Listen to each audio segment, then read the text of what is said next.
The Andy Pollin Show. We got to go after this with everything we got, thinking they're going to come with everything they got. I'll start off by saying I'm bored, I'm broke, and I'm back. The Andy Pollin Show on ESPN 630 starts right now. You know you're old when the most exciting piece of news you've received today is that the Phillies game is going to start at 5 o'clock. Phillies and Diamondbacks, 5 o'clock, meaning it's over by like 8:30 and I can stay up for the end. Yeah, they've shortened baseball. It's not as bad as it used to be, but it just go too late. And actually, you know, last night it was fine to check out early because Max Scherzer, postseason Max is not the same as regular season Max. Yes, he was instrumental in the Nationals winning the World Series 4 years ago, and he's had some good performances over the years in postseason. But his numbers aren't good, and he was not good last night. He's always willing to take the ball. God love him for that. I mean, he's a bulldog. He'd go out there and give it what he's got, and he just didn't have it last night. They were hitting long ball after long ball off him. He lasted 4 innings, gave up 5 runs as the Astros won 8-5 over the Rangers, and we got a brand new series now with the home team yet to let's see, the road team winning last night. So all the games are won by road teams here. That's the way that's playing out, and we'll see where this goes from here. But good chance for the Astros to even things up tonight. Now I looked at the postseason numbers that Scherzer's had over the years.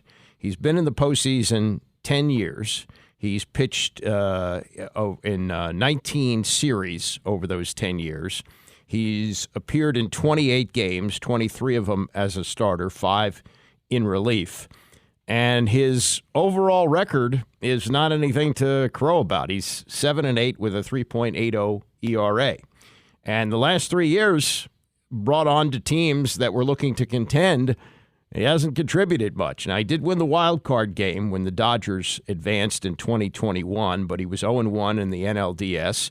And then in the NLCS, he was awful. He lasted 4 innings and was lifted with an ERA of 13.50. Then with the Mets last year, he went 0-1 again, got lit up, and now this year he's pitched 4 innings in the postseason with an ERA of 11.25. And his career numbers are certainly Hall of Fame worthy, particularly in an era now where 300 wins is out of reach. He's 214 and 108 career, very respectable ERA of 3.15, and he's won 3 Cy Young Awards. So he's going to go to the Hall of Fame, and hopefully he goes in as a National. I think he should. 2 of those Cy Youngs, one with the Nats. The one World Series he has is with the Nats. But I don't know what kind of contributor he's going to be if, in fact, the Rangers get to the World Series. Would you start him in a game? I don't think I would. I think he'd be willing to do it, but you got to bring him out of the bullpen. And he's got 1 more year on that big contract that he signed with the Mets. So if you want him back next year, if you want him or not, you got to pay him. It's over $40 million to come back next year. So that was Max last night, and I was really looking forward to seeing vintage Max. But what we saw was pretty much postseason Max, which is not nearly as good as regular season Max. All right, on to the Commanders. And yesterday, Wednesday's the day of the most yakking. The quarterback talks, Ron Rivera talks, the locker room is open. And I'll say this about Ron Rivera. I mean, I think his future was cemented with that ugly loss to the Bears. He's done. He's done here at the end of the season, barring the miraculous, like they make a run to the NFC Championship game. He's got 1 year left on his contract, and I believe at the end of the year, new ownership is just going to clean house. I believe Jason Wright, the team president, will be out. Rivera and his staff will be out. There'll be a general manager here. There'll be a team president. And there will be a new coach, probably a young coach. And, perhaps Eric Bieniemy will get that shot. I'm not sure. But the Rivera era is coming to an end here. But for the first couple of years, the locker room wasn't open because of the pandemic. And in years past, when you've had open locker room, things start to leak out. You start to hear things from players off the record about whatever. They're unhappy about something. And maybe it's somewhat related to new ownership. I don't know. But we didn't have this last year either. He's got a pretty tight-knit group there. I mean, the problems of the past where guys used to complain about Club J and, other the Jim, you want to go back to the Jim Zorn era, which was just ridiculous. You don't get that. It's pretty well kept together, and I think that's a credit to Ron Rivera. Now, he's got a quarterback who he stuck his neck out for, to a degree. He knew what the circumstances were going to be this year with new ownership, but he has gone with Sam Howell, and I would say overall, through 6 games, I'd give him a B+. He's done pretty well. He's got one big problem. Takes too many sacks. And how much that's going to hurt them down the road, we'll see. Can he correct it? We'll see. But this was Rivera on the question of, and this is a continuing question throughout the season, as they are, certainly not out of it now with a 3-3 record. But how much of the development is Sam Howell crucial to the future here? And in the immediate future, how crucial is it to win games? What Rivera is preaching is patience. They're sharp enough. They understand what's going on out there. And I think the one thing that a lot of the people do appreciate is the growth and development it's going to take for Sam. I mean, this is a first-year quarterback, first year starting. There's a lot of bumps in the roads, and we got some young guys that are out there playing with him as well. And so there's some growth that needs to happen. But at the end of the day, they're doing the best they can. They're playing hard. They're learning. They're growing. They're developing. We get it. But just knowing that it's going to take a little bit of time. Translation, at least publicly he's saying this, there hasn't been a lot of complaining about bringing Sam Howell along. Is he giving them their best chance to win? I'm not sure. I don't know. Maybe Jacoby Brissett might be a better option to win games in the immediate future. But I think, Rivera's looking at the long term here. And in many ways, that's unselfish. Because if he was, and maybe he never thought he had a chance to save his job, and everything he's said in the last, 10 months or so has indicated, at least to me, that he's not really looking to be here beyond this year. He's get the 1 year as sort of a severance package and move on to something else. Maybe he works in a front office or goes back to being a defensive coordinator, whatever. He's in his 60s now, so he's going to have a lot of options as to what he wants to do with the rest of his life. But what he's saying is the players are remaining patient with him. Like he's not getting, at least he's saying this, he's not getting players coming to him and saying, come on, how much longer are we going to bring this guy along? He's on track for the most sacks in NFL history by a mile. If you project his numbers through 6 games, he's got 34 sacks. David Carr, Derek Carr's older brother, who's taken number one by Houston when they became an expansion team 20 years ago, holds the record with 76. Howell's on track for 96 sacks. So that's got to slow up a little bit. And he understands that. He knows he's volunteering. He's not being defensive about the sacks. He knows that has to get better. I'm making better decisions more consistently, I would say. And I'm playing more efficient ball, and I just got to continue to grow and get better and continue to try to limit the sacks and, avoiding those negative plays. Just because when you have a sack on a drive, most of the time it'll kill the drive. I think we've done a decent job making up for it this year, but that's going to continue to be harder as we move forward. Always trying to clean up the sacks and do my job to, limit that number. Obviously, it's gotten up there so far this year, but I just got to continue to get better and try to avoid those situations. There's definitely been a lot of good stuff as an offense that we put on tape that we can continue to build on. Another issue, and Howell is number 5 in passing attempts in the NFL. Some of that related to them being blown out a couple of times, so they've had to, throw the ball as they did against Chicago on just about every down. But even with all those passing attempts, he's got a wide receiver who we thought might have a breakout year, and he's far from it. Jahan Dotson with 17 catches on the season, only 1 touchdown. And Howell understands, too. Now, these are not diva wide receivers that we have here. McLaurin and Dotson are certainly not that. But Howell needs to say these kind of things about Jahan Dotson. Going to him and just continue to tell him that I trust him. And it's really not anything that he's doing. It's just kind of a flow of the game type thing. It wasn't that Jahan wasn't in the game plan. It's just more of, the plays that were called at that certain time and kind of what looks they gave on certain plays kind of dictates where the ball goes. And it's kind of just one of those unlucky things for Jahan. But, we trust Jahan. He's a hell of a player. And I'm going to continue to try to do everything I can to get him the ball, just like all our guys. But, yeah, the good news is there's been no complaints from anybody. Obviously, I'm sure everybody wants the ball more, but at the end of the day, they just want to win. So that's the good thing. Yeah, that's very important. There's no TO saying, I can make a play. I can make a play, or Randy Moss or these are non-diva receivers. And, given the opportunity to kind of kvetch a little bit, this was Dotson in the locker room yesterday with Scott Abraham of Channel 7. You got to go into these games with the right mindset.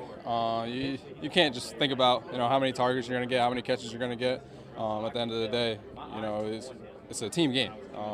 But I still want to produce myself, obviously. That's where I come out to practice every day, go hard, and when I get my opportunities, I make the most of them. And then, I have guys like Sam who are in my ear letting me know that, I'm going to get you the ball. I know your capability. I'm going to get you the ball. I got guys like Terry when I come to the sideline, giving me that confidence. So, I just got to stay true to myself, just put the work in like I always do. I feel like the results will come. That was my next point, to hear that from your quarterback, to get that sense of maybe confidence that, hey, you're still my guy, you're a heck of a player, your time's coming in a sense. Yeah, for sure.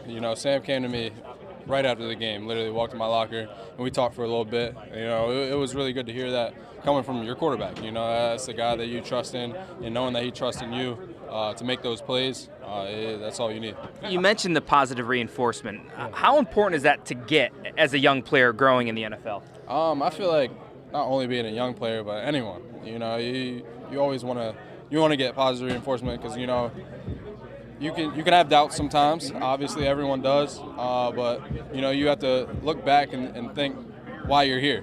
I know I'm here because of my capability, and hearing that from your teammates, hearing that from your family, people around you, it just brings you up and brings the best out of you. So that's what I've been getting recently, as I've been going through, a tough time, couple of weeks. But it's that positive reinforcement with the people around me who are bringing me up and let me know, you're one of them ones. So far, so good. Dotson's not getting the ball. Only one pass attempt to him last week, and he dropped it. Now, had he hung on to it, maybe Hal's looking for him a little bit more. But, you got to get a receiver in rhythm. I talked to Sonny Jurgensen about this, and Charlie Taylor, as great as he was, and is in the Hall of Fame, and along with Art Monk is the greatest receiver this team has ever had, Sonny would say, sometimes Charlie would drop a ball. Well, and these are the days with the quarterback calling the plays, not like now. Sonny said, I go right back to him because I need him engaged. I need him engaged in the game. And maybe that's something Eric Bieniemy needs to learn as well, that, guy has a big drop. Get him back involved in the game. Not that he was hanging his head or anything like that, but don't just throw him one pass and he drops it and forget about him for the rest of the game. You need to have all your weapons involved in the game. The line is now 2.5. Washington opened at 2. There's some question about who's going to play quarterback. Daniel Jones still questionable with a neck injury. We don't know if he'll practice today or not. If not, Tyrod Taylor will likely be the starting quarterback on Sunday. And if you look at these games against the Giants, which I did, the games that have been played between the two teams during Ron Rivera's run, they are remarkably close. Going back to October of 2020, when the Giants won 20-19. A month later, Giants won 23-20. In 2021, Washington won the first game in September, 30-29. And then in the rematch, that was at the end of the season, and the Giants were an absolute mess then, so they won 22-7. And then last year, we had the tie, that ugly tie, 2020, on the 4th of December, and then on the 18th of December, New York won the game 20-12. So they're all very close games. You can't get any closer than 2020. And Rivera was asked yesterday why he thinks that's the case. For the most part, it's divisional. I think that's probably the biggest one more than anything else. It's a divisional game, and you're going to play against your divisional rivals a little better. At least I believe you typically should, because you know them a little bit more. And because of that, I think that's what really brings the game to being pretty evenly matched. Okay, now this is Terry McLaurin, and if there's one go-to guy on this team, it's McLaurin. He's played in all those games. Here's his take on why these have been so close. I think that's just the NFC East as a whole. I think the records are what they are for us and for them, but at the same time, when you go into these matchups, the records don't really mean as much, I feel like, because, it's going to be a four-quarter battle, and both teams are fighting for essentially, I always call it 2 wins, because you get a win in the division, you get a win on the win-loss column. So we know they're hungry to be back in the win column, and we're trying to keep our streak going. So we definitely expect for it to be 4 quarters, just like last year, just like the year before. You get that 1 win in Atlanta, but it's just 1 win. What can 1 win do from the momentum and the confidence? I think when you stack 1 win, it gives you an opportunity to not come in like with your head down or trying to like figure out what do we do wrong, why didn't we finish. I think correcting mistakes is a lot easier when you're winning versus losing. And so for us, it's coming out starting fast, but I think we started a lot better last year, getting points on the last week, getting points on the board. But the second half, we got to be able to sustain and get stronger. I think when the defense creates turnovers, we as an offense to play complementary football, you got to put points on the board. That's how you support them. And run the ball a little bit more, huh? I mean, the 14-second drive in the fourth quarter last week, not good. Give the ball to Brian Robinson. More than 10 carries a game. 10 carries last week. Not enough. One other note on this Giants game, they signed a lineman this week, Justin Pugh.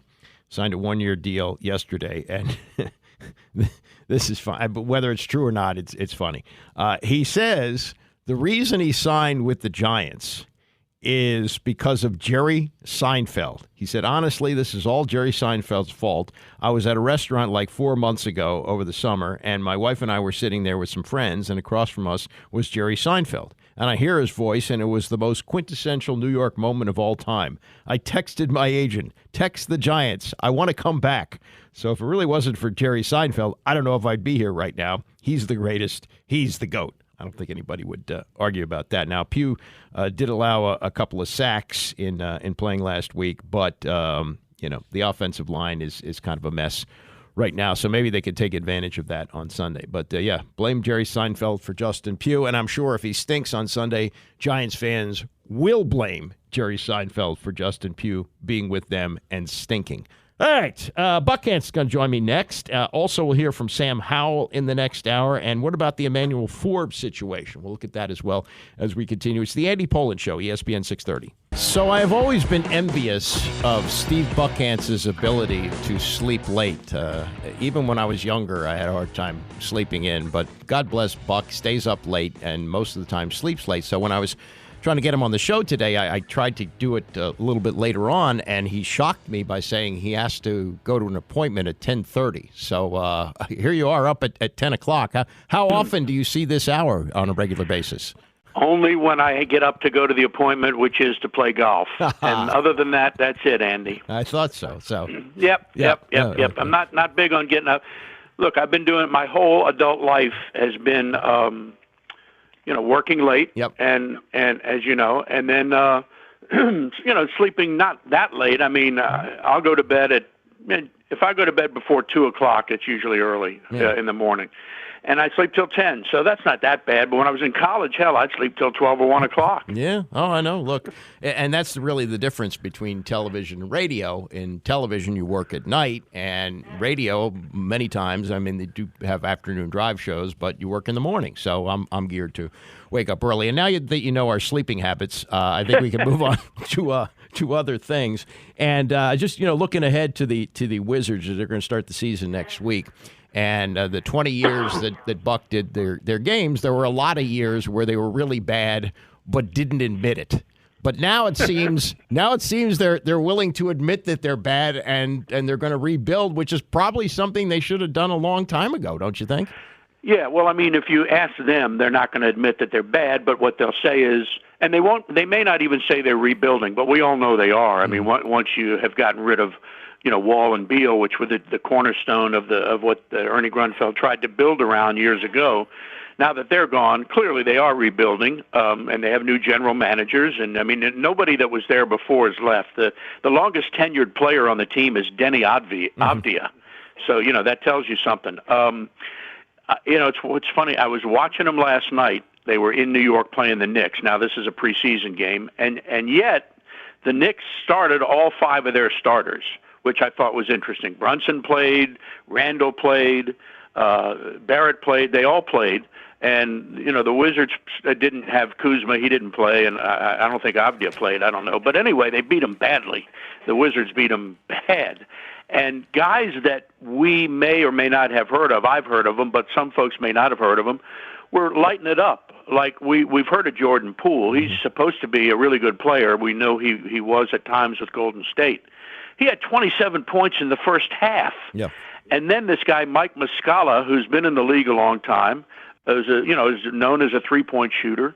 This guy couldn't miss. I don't even know what he finished with, but he was like 5 or 6 for 6 from long range. And, they're going to struggle at times. They need help in the middle at the center position. Daniel Gafford is, I think he's a good player. But there's no doubt, Andy, they're going to struggle. But I look at some of the players that they have, and they're fairly young for the most part. They're going to build and eventually, hopefully, acquire guys that they can or that they need to, and maybe be better. I think they'll be better this year than people think. When I say be better, I think maybe they'll win more games than people think.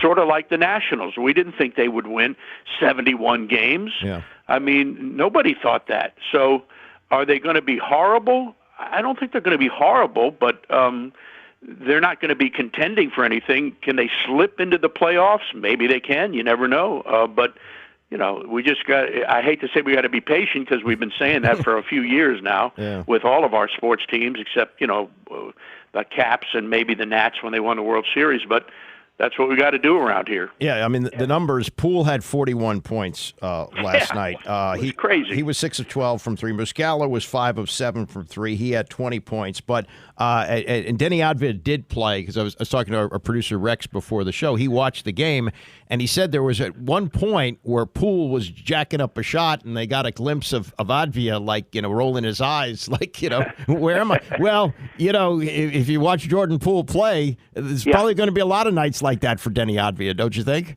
Yeah, there are no red lights in this town for Jordan Poole. He's got the green light, let it fly. And look, you see who he played with. So, Steph had no problem jacking up threes, and he makes them. Yep. And this guy's following suit. Now, he didn't do so well, obviously, in the playoffs. He underachieved, and they say he couldn't exist there with Green and whatever. But he's got the green light here, and it might be fun watching him play. I mean, he's a pretty good player. Yeah, no, and ESPN said that they're the most unwatchable or the least watchable team in the league. They may not be because they're fun.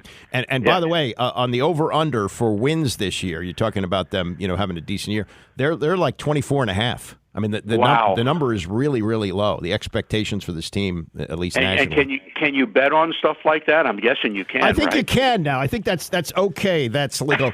By the way, I'm glad you brought that up, because most of the time, in fact, maybe all the time, you were broadcasting games, betting was illegal. Now, sure. We've talked about the $100 a hand card games or war that used to take place on the plane, but I mean, not on the NBA. Not that we want to implicate anybody, but and without naming names, did you know players who were pretty heavy into gambling when you did the games?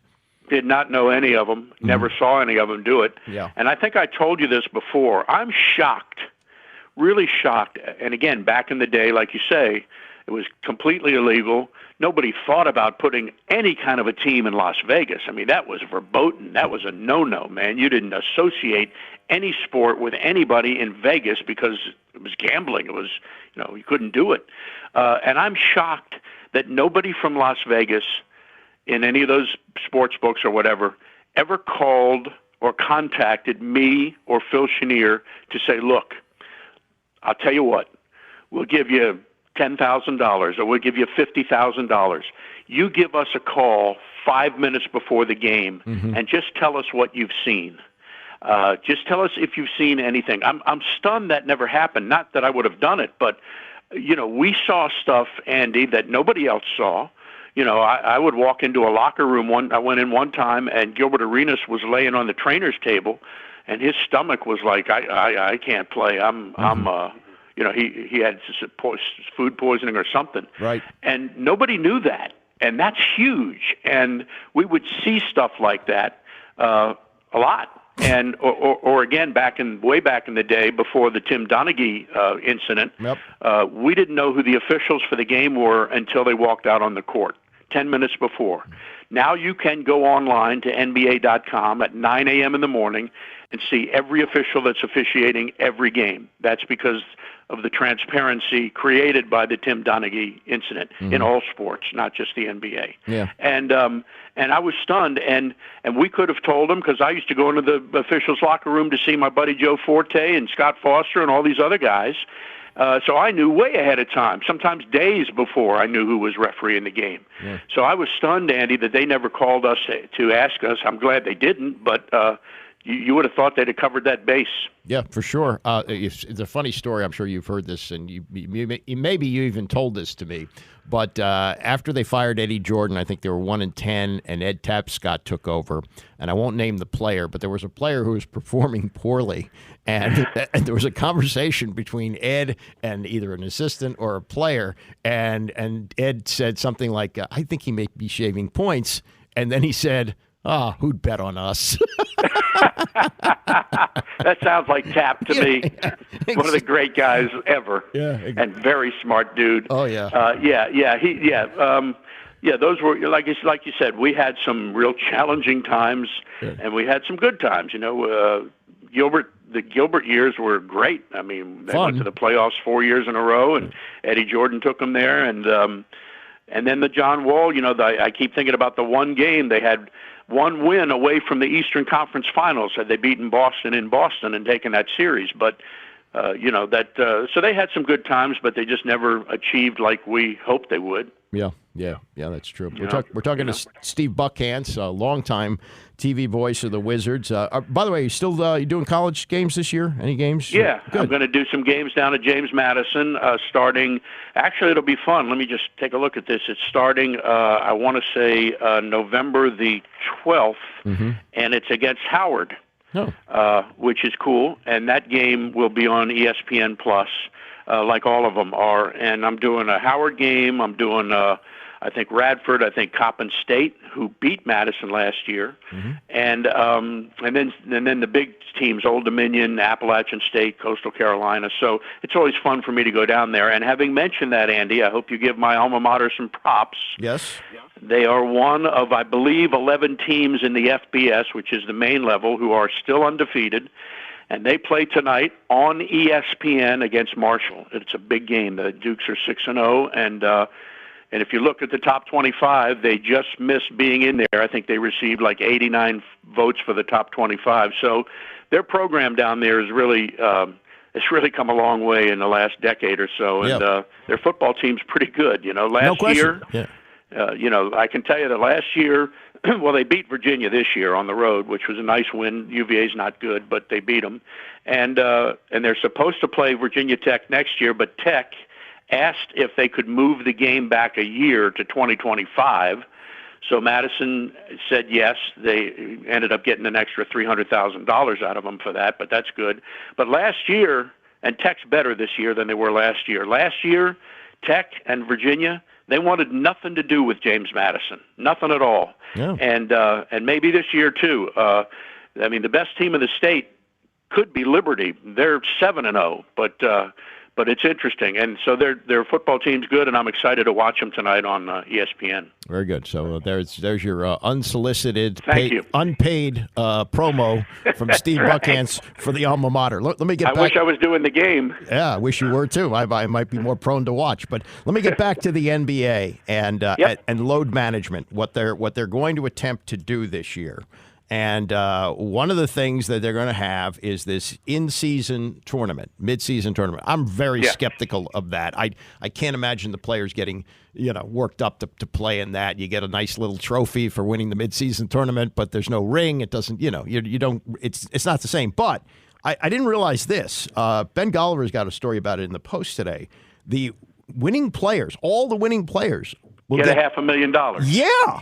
Now that to you and me, well, especially me, that's like, oh my God.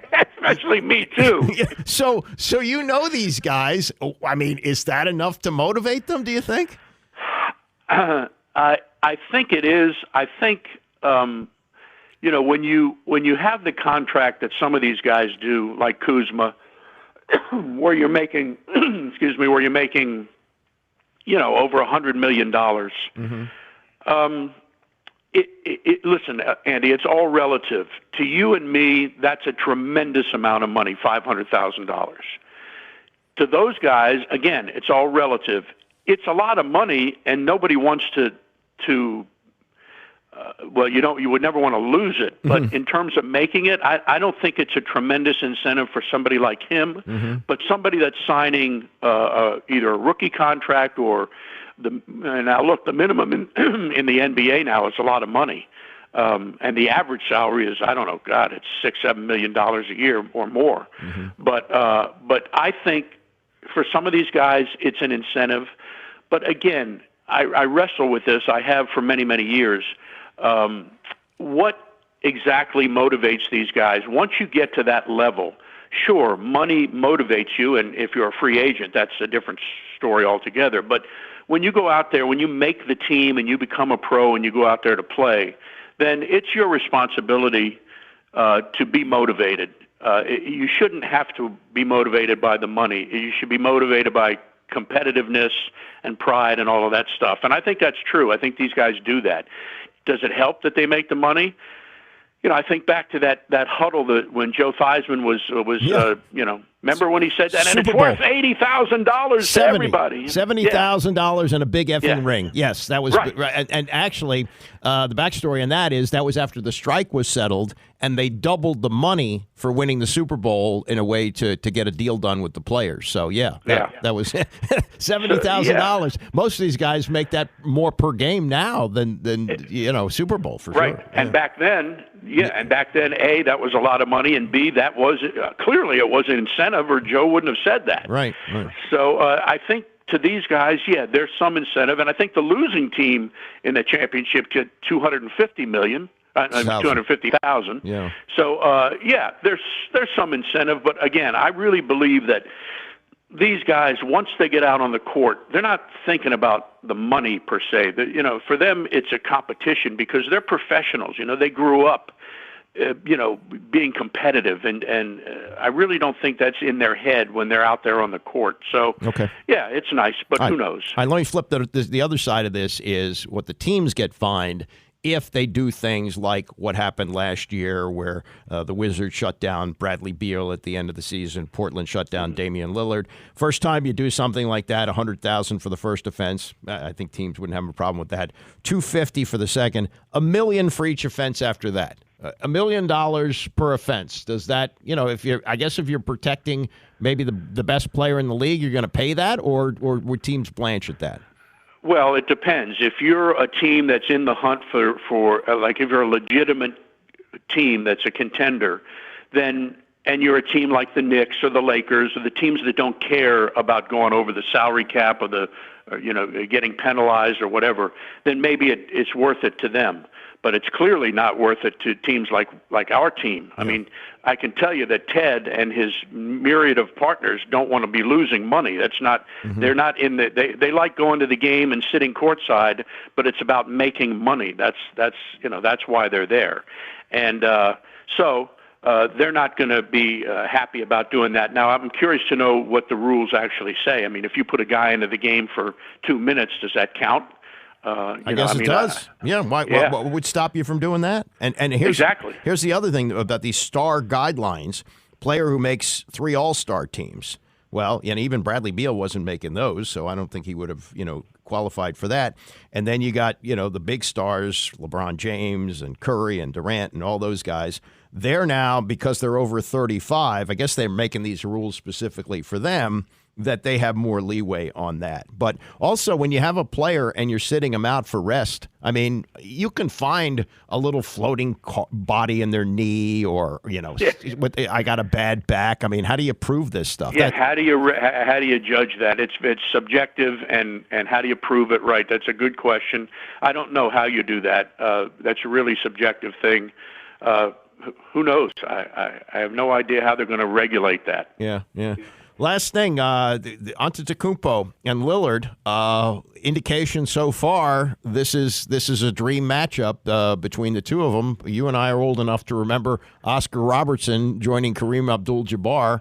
You've seen them both play. What do you think? How do you think that's going to work out?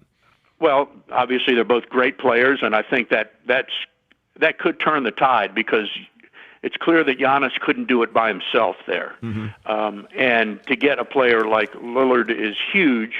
And I think that, I think they're going to be very good. You know, sometimes it takes 2 or even 3 superstars on a team to get the ring or to at least be competitive for the ring. And I think they'll do it. But, I'm interested to see them play. And switching gears just a little bit, the other guy that I watched finally was Wembanyama. Yeah.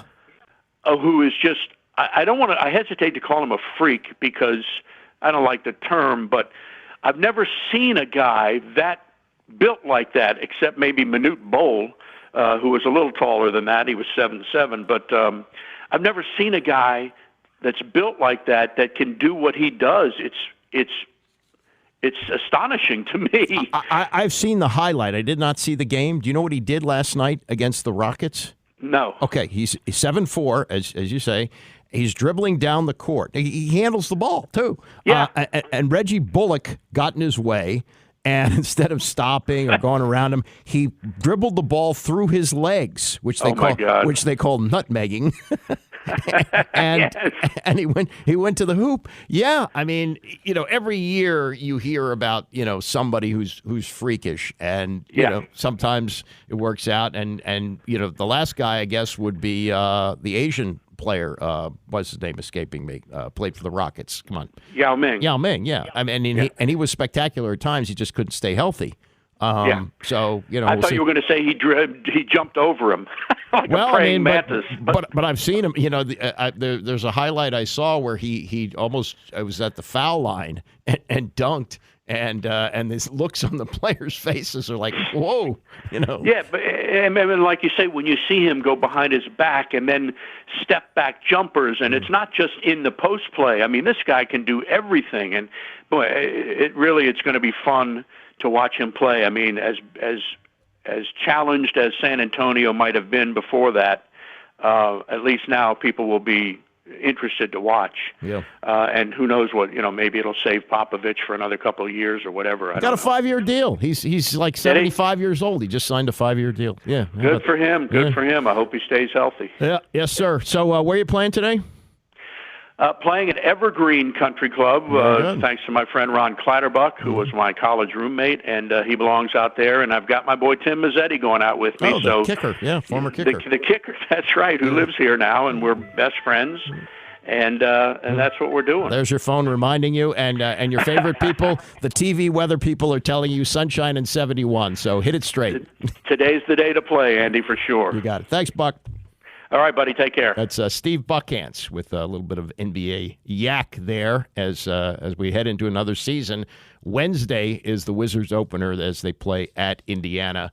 And, you're going to see Jordan Poole shoot the ball a lot. I don't know how many minutes he played last night, but he got up enough shots to score 41 points. Pretty good. Coming up, we'll get back into the Commanders, what Sam Howell has to say. Sam Howell says he's having fun. We'll get to that and more as we continue. It's the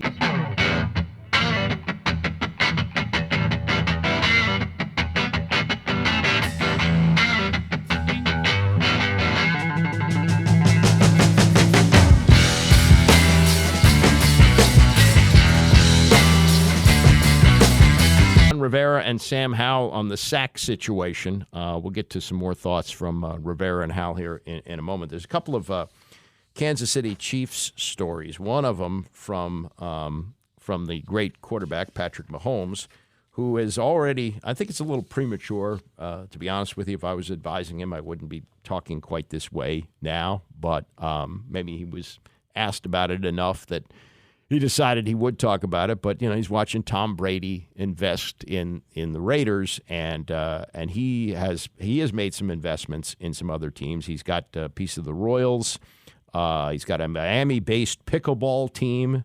National Women's Soccer League team owns that, and an Alpine F1 team What is that? What is Alpine F1? Skiing? Well, F1 is racing. Oh, racing. But I don't know what Alpine is. Okay, whatever it is, he's invested in that. And he was asked about ownership of an NFL team. And he says, eventually, when I'm done playing, I think Tom Brady is trying to do it now, but that's definitely where you want to be. I love this sport and want to give back in any way possible. Gives back to you, too, if you own a team. He says, when I'm done playing, obviously, I'll be a Chiefs fan, but at the same time, I want to have that competitive edge I've always had in my entire life. He says, I'm always looking around. I can't do it in the NFL while I'm playing, so I'm always looking around at other sports. It's hard to get in on all sports, NBA and all that different type of stuff, but I'm keeping my ears open. If they give me the opportunity, I'm going to jump at it. Well, as much money as Mahomes makes from playing football, and his contract that he signed, which was $500 million, had to be upgraded with all these other quarterback salaries, and all the commercials that he does with State Farm and other outlets. You know, he's raking in a lot of cash, but he ain't raking in NFL ownership type of cash. I mean, look at the great success that Magic Johnson has been in the business world with the Starbucks and the movie theaters that he's owned, and then investing in the Dodgers, investing in the Lakers, all the teams that he's been a part of. And he became a very small part of the ownership group here. He's visible and should be visible. He makes people feel good and makes people feel confident about this team becoming a winner. But the bulk of the money isn't coming from Magic Johnson. And as much money as Patrick Mahomes is making, and he's making a lot, I'm sure with everything he does, he may be making $90 million a year, maybe $100 million. I don't know. And he may eventually become a billionaire.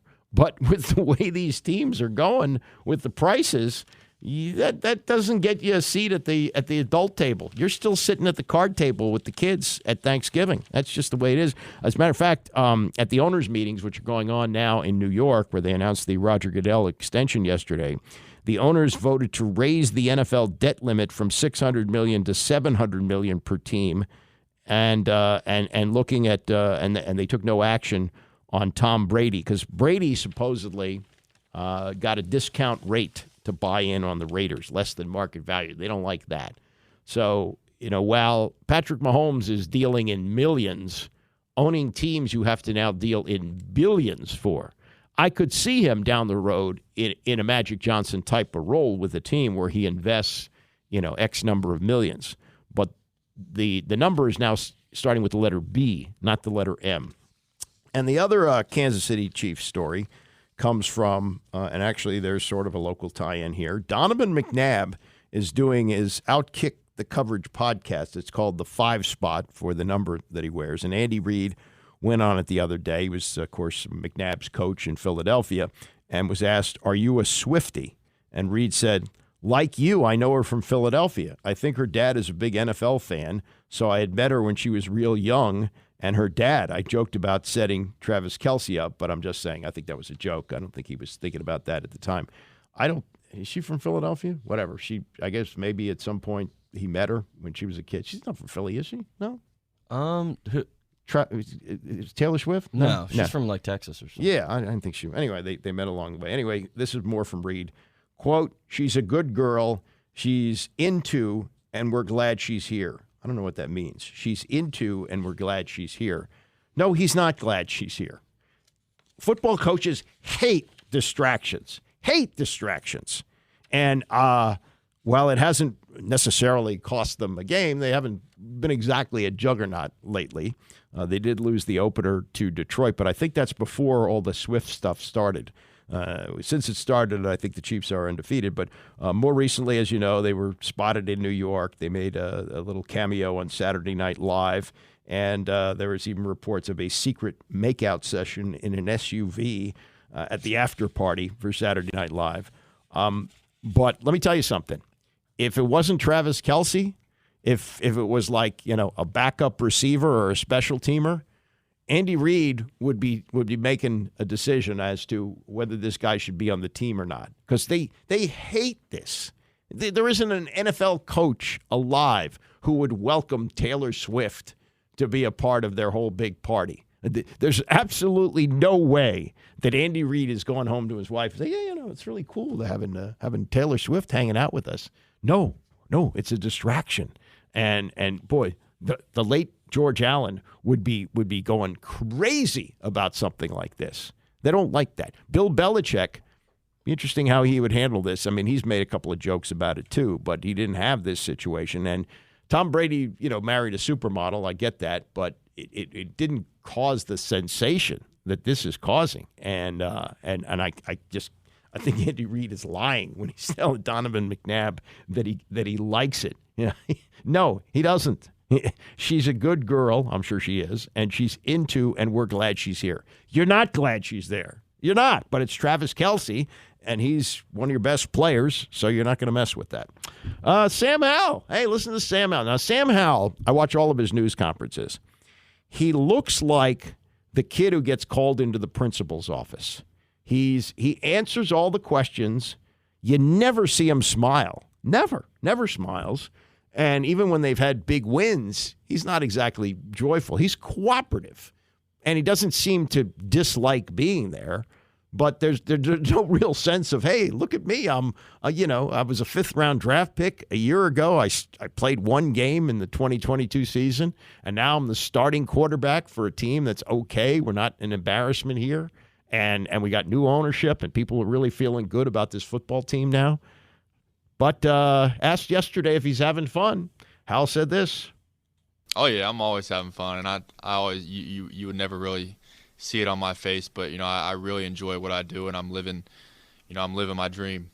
This is what I dreamed of doing from when I was a kid, and I'm every single day I come here to work. It's just so much fun, and I'm just so blessed to be where I am in my life, and it's so much fun to be a part of this team as well. There's so many cool guys in that locker room, and a lot of guys that I call my friends. So it's just so much fun to come to work here every day. And he's just not outward about showing that. By the way, Rex looked it up. Taylor Swift is from Reading, Pennsylvania. Well, that's right near Philly. So I guess Dad maybe showed up at a practice or something like that. So who knew? I don't think that's why she gravitated to that team. I don't think, I don't think she got to Travis Kelce so she'd get closer to Andy Reid. But I guess there was somebody should be able to come up with a picture on that. I'm surprised they haven't. There must have been somebody who took a photo of that. This is now Ron Rivera, and speaking of a guy who doesn't sound thrilled, and I watched yesterday's news conference. He seemed a little bit low on energy, which is, surprising coming off a win. He's usually, pretty much more, got a little more enthusiasm in these news conferences. He's cooperative too. He rarely has a moment where he blows up at somebody, and even when he blows up, it's kind of mild. But this is the question about Chase Young. And it was asked by Sam Fortier of the Washington Post, and first he said, how do you feel about Chase Young after 5 games? And Rivera looks at him and goes, 6. He goes, well, he's only played 5 games. Okay. So here's the Rivera answer. And we'll discuss here in a moment whether or not this is really like an enthusiastic endorsement of him or just kind of getting through the question. That's why I play the audio, because the spoken word, when you print it, is a lot different than when you hear it. And this is Rivera asked about how Chase Young has looked after 5 games. I mean, he's done exactly what we've asked. He really has. I mean, he's, done some good things. He's very dynamic. He's got some explosion to his game. I mean, it's, he's doing a great job. It sounds a little blasé, Rex, right? Does it sound a little like, Yeah. Yeah. And, we're looking at now 11 games left in the season. Is there any chance that he gets a contract extension? I don't think so. And, you hear certain things like people have looked at the film and say he's not necessarily following the scheme. I mean, it's not like there's ownership saying, well, you have to play this guy because this ownership wasn't a part of the drafting of him. But it just sounded to me like, yeah, he's dynamic. Yeah, he's doing. Wouldn't you take that question and say, hey, anybody who's got doubts about Chase Young clearly hasn't paid attention to these last 5 games. That's the way I would phrase it if I was really behind him. So it sounds like he's very lukewarm about Chase Young, as he probably should be, because I don't think there's much chance they're going to give him a contract extension. Emmanuel Forbes. Now things are developing in such a way that he may have to play on Sunday because of injury. But he did not take a snap last week. Did not play the entire game, was in uniform, but never got on the field. This is Rivera asked about the Emmanuel Forbes situation and how he thinks his young player is handling it. We know what he can bring to the table. We've seen it. And so it's about trying to find that balance of, you get to a certain situation and say, you know what, let's sit him for a while, let's let him grow. I mean, we went through the same thing with Jamin, and look at him now. I mean, the young man's really come a long way. He's done some really good things for us, and we're pretty excited about who he's become. And I would say the same thing about Emmanuel. It's going to take a little bit of time sometimes. And as he grows and to what David's point and your point as well is that, there is a certain spot where, it is about winning. And we went through that my very first season. We tried something my first 4 weeks and I just felt, what, I owe it to doing, something different. And I did. What is about Emmanuel's personality lets him handle this as well as he seems to be handling this so far?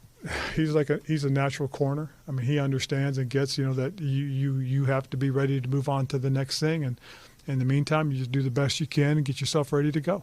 That's when he said about the 4 games, that was Dwayne Haskins, when he had agreed when he took the job that he was going to give a shot to Dwayne Haskins, played him the first 4 games, and then, had to put him on the bench. Eventually had to play him again and then had to cut him at the end of the season, and then tragically he died a couple of years ago. Now, here's Forbes, and this addresses something I talked about in the last hour, is that this locker room is not a leaky one. It appears. This was a sieve for years.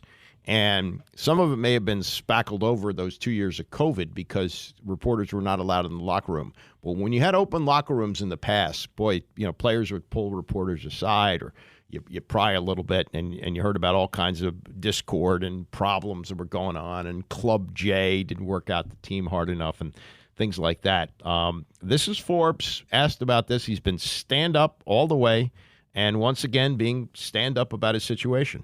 We all just staying strong, the whole defense together, and especially my secondary teammates. So they just give me advice every day, and I give them advice if they need it too. So, yeah. As a rookie, you envisioned certain things coming into the NFL. Was this part of your vision, like going through this? Of course not, but, it's always going to be ups and downs in this football game, so especially playing DB. So you just got to embrace it and just stay true to yourself. Yeah, and I think he's done a fine job. Now, if he has to play, you hope after only 1 week that he's ready to play again. But in terms of attitude, it seems to be top-notch. They had a lot of shots of him on the sideline last week, and he seemed to be very supportive of his teammates, not pouting, and that's what they're looking for. Now, Rivera referenced the Jamin Davis situation. I think Jamin Davis is a little bit different because you had both Rivera and Jack Del Rio publicly ripping him. I mean, they told you he's not doing his job. In Forbes, they don't have to do that because he got lit up in the past 2 games, that he played. But again, this is a locker room that seems to be pretty tight. You haven't heard any real leaky things coming out of it. And this used to be the leakiest locker room in the league, and it doesn't seem to be that way anymore. That's going to wrap it up for me today and for Tony's show today. Tony's back tomorrow in his regular spot. I want to thank Steve Buckhantz for joining me today, as Buck's going to be doing a bunch of James Madison games, a longtime voice of the Wizards on TV. Thanks to Rex Minturn for running the show, and for all of you who listened. Enjoy the rest of this great, beautiful day, and I will see you back here tomorrow morning at 9 a.m.